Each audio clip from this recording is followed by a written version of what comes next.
மதுபோதைக்கு அடிமையாவது போன்று லாட்டரி சீட்டுக்கும் பலர் அடிமையானதால் தமிழ்நாட்டில் பல குடும்பங்கள் அழிவின் பாதைக்கு சென்றன. ஏழை எளிய மக்களின் வாழ்வாதாரத்தை சிதைத்து உயிரை பறித்த லாட்டரி விற்பனைக்கு தடை விதித்து பட்டினி கொடுமையில் உழன்று கிடந்த எத்தனையோ குடும்பங்களின் வாழ்வாதாரத்தையே மீட்டுக் கொடுத்தது புரட்சி தலைவி அம்மாவின் அரசு. ஆனால் தடை செய்யப்பட்ட லாட்டரி சீட்டுகளின் விற்பனையை அனுமதித்து சாமானிய மக்களை இன்னலுக்கு ஆளாக்கும் விளம்பர திமுக ஆட்சியின் அவலம் குறித்து விவரிக்கிறது இந்த செய்தி தொகுப்பு. தமிழகத்தில் 1968ஆம் ஆண்டு விழுந்தால் வீட்டுக்கு, விழாவிட்டால் நாட்டுக்கு என்ற வாசகத்துடன் தொடங்கப்பட்டது லாட்டரி வியாபாரம். தமிழகத்தின் நிதி நிலையை சரி செய்வதற்காக ஆரம்பிக்கப்பட்ட லாட்டரி விற்பனை பல்லாயிரக்கணக்கான குடும்பங்களை சீரழித்து நடுத்தெருவுக்கு கொண்டு வந்தது. அதிர்ஷ்டத்தை மட்டுமே நம்பிக்கொண்டு லாட்டரி சீட்டுகளை வாங்கி குவித்துக் கொண்டிருந்த மக்கள் ஒரு கட்டத்தில் லாட்டரிக்கு அடிமைகளாக மாறினர். மாத சம்பளம் வாங்கிய மறுநொடியே லாட்டரி கடைகளுக்கு படையெடுத்து லாட்டரி சீட்டுகளாக வாங்கி அடுக்கிக் கொண்டு குடும்பத்தை பட்டினியில் கிடத்திய கணவன்மார்களால் பல குடும்பங்கள் நடு வீதிக்கு வந்த கதைகள் ஏராளம். இதனால் தமிழகத்தில் உள்ள குடும்பங்கள் நிம்மதி இழந்து வறுமையில் சிக்கி உழன்றதோடு தற்கொலை என்னும் முடிவுக்கும் தள்ளப்பட்டன. இப்படி உழைக்கும் வர்க்கத்துக்கு அதிர்ஷ்டம் என்னும் ஆசையை ஊட்டி அவர்களின் பலவீனத்தை பகடைக்காயாக பயன்படுத்தி லாட்டரி விற்பனை நிறுவனங்கள் கோடிகளில் லாபத்தை ஈட்டி குவித்தன. ஏன், லாட்டரி பைத்தியம் முத்திப்போன எத்தனையோ பேர் கையில் இருந்த கடைசி ரூபாய்க்கும் லாட்டரி வாங்கி ஏமாந்து போன விரக்தியில் தற்கொலை செய்து கொண்ட சம்பவங்களும் அரங்கேறின. இப்படி குடும்பங்களின் நிம்மதியை கெடுத்து இல்லத்தரசிகளின் தாலியை கொத்தாக பிடுங்கி எத்தனையோ உயிர்களை காவு வாங்கி வந்த லாட்டரி விற்பனைக்கு ஒரு முடிவு பிறக்காதா, தங்களின் துயர் துடைக்கப்படாதா என மக்கள் ஏங்கி கண்ணீர் வடித்துக் கொண்டிருந்தனர். ஆனால் எத்தனை மரணங்கள் நிகழ்ந்தாலும் பேருந்து, ரயில் நிலையங்கள் உள்ளிட்ட மக்கள் கூடும் அனைத்து இடங்களிலும் லாட்டரி சீட்டுகள் கூவி கூவி விற்கப்பட்டது தமிழகத்தில் அன்றாட காட்சிகளில் ஒன்றாகவே மாறி கிடந்தது. சிக்கிம், பூட்டான், அருணாச்சல பிரதேசம், மணிப்பூர் உள்ளிட்ட பல மாநில லாட்டரி சீட்டுகளும் தமிழகத்தில் தினசரி புழக்கத்தில் இருந்தன. இவையெல்லாம் போதாதென்று ஒரு நம்பர் லாட்டரிகளின் விற்பனை தமிழகத்தில் தூள் கிளப்பிக் கொண்டிருந்தது. அது மட்டுமின்றி லாட்டரி மீதான மோகத்தில் மக்களின் ஏமாளித்தனத்தை பயன்படுத்தி போலி லாட்டரிகளின் விற்பனையும் சாமானியனின் இரத்தத்தை உறிஞ்சின. ஒரு பக்கம் லாட்டரி சீட்டையே நம்பி அதற்காக பணத்தை கொட்டி லட்சக்கணக்கான ஏழை குடும்பங்களின் வாழ்க்கை சீரழிந்து கொண்டிருந்த அதே நேரம் ஏழை மக்களின் உழைப்பை சுரண்டி லாட்டரி விற்பனையாளர்கள் தொழிலதிபர்களாக வலம் வந்தனர். இப்படி லாட்டரி விற்பனை ஒட்டுமொத்த உழைக்கும் சமூகத்தையும் சின்னாபின்னமாக்கி சிதைத்துக் கொண்டிருந்த நிலையில் 2003ஆம் ஆண்டு லாட்டரி விற்பனைக்கு முற்றிலுமாக தடை விதித்தது புரட்சி தலைவி அம்மாவின் அரசு. இதனால் அதிர்ஷ்டம் என்ற பெயரில் ஏழை மக்களின் உழைப்பு சுரண்டல் தடுக்கப்பட்டு மக்கள் நிம்மதி அடைந்தனர். லாட்டரியால் பட்டினி கொடுமையில் உழன்று கிடந்த எத்தனையோ குடும்பங்களின் வாழ்வாதாரத்தையே மீட்டு கொடுத்தது புரட்சி தலைவி அம்மாவின் அரசு.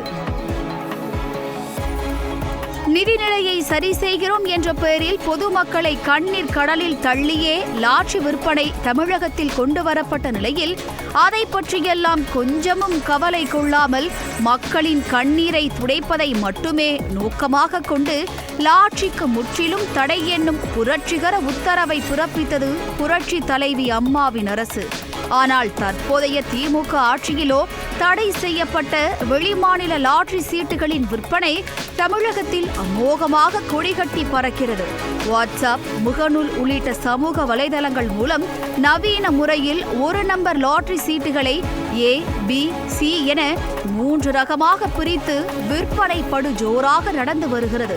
கூகுள் பே மூலம் பணத்தை வாங்கிக் கொண்டு வாடிக்கையாளர்கள் தேர்ந்தெடுக்கும் லாட்டரியின் புகைப்படம் ஃபேஸ்புக், வாட்ஸ்அப், டெலிகிராம் போன்ற செயலிகள் மூலம் அனுப்பப்பட்டு பின்னர் குலுக்கல் மூலம் தேர்ந்தெடுக்கப்படும் லாட்டரிக்கான பரிசுத் தொகை அதே கூகுள் பே மூலமே வழங்கப்படுகிறது. இப்படி ஆன்லைன் வாயிலாக தமிழகத்தில் மறைமுக லாட்டரி விற்பனை திமுக ஆட்சியில் கார்ப்பரேட் லெவலுக்கு நடந்து வருகிறது.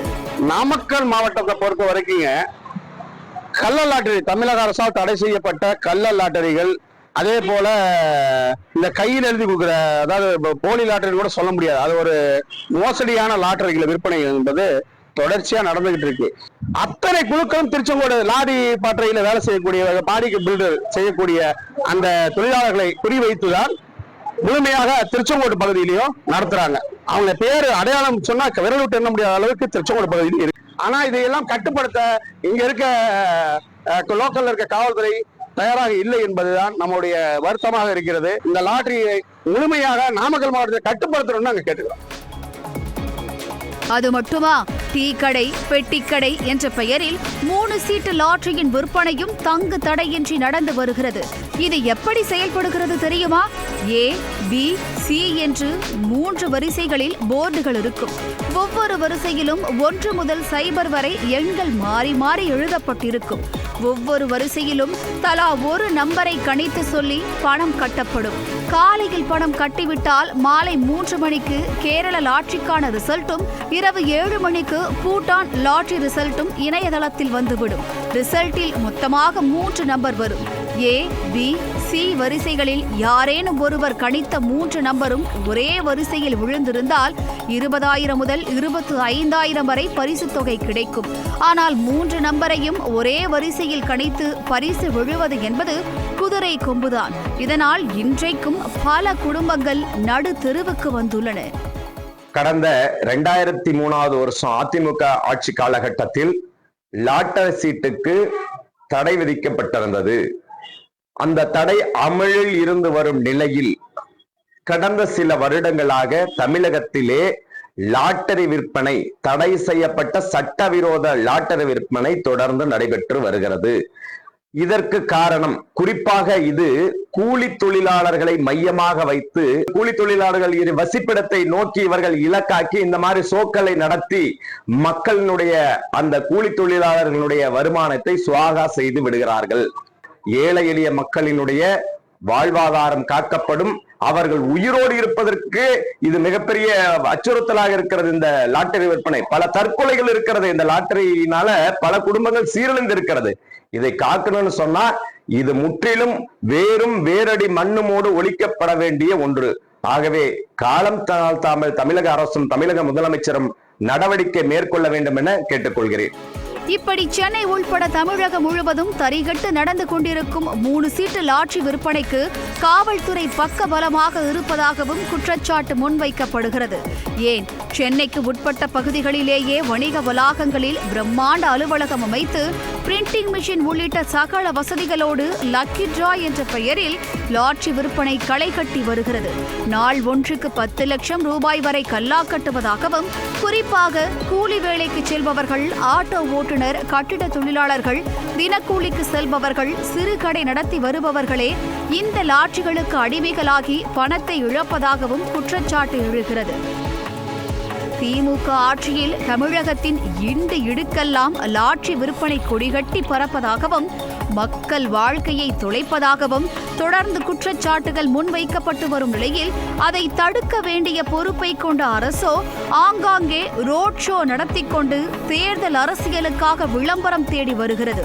ஒரு பக்கம் டாஸ்மாகில் 10 ரூபாய் கூடும் வசூல், கள்ளச்சந்தையில் அதிக விலைக்கு மது விற்பனை, டாஸ்மாகிலேயே போலி மதுபானங்கள் விற்பனை என மக்களின் உயிரை குடித்து வரும் விளம்பர திமுக அரசு மறுபக்கம் லாட்டரி விற்பனைக்கு தோளோடு தோள் கொடுத்து உறுதுணையாக நின்று ஏழை சாமானியனின் உழைப்பை சுரண்டி குடும்பங்களை சீரழித்து வருகிறது என்பதே மறுக்க முடியாத உண்மை.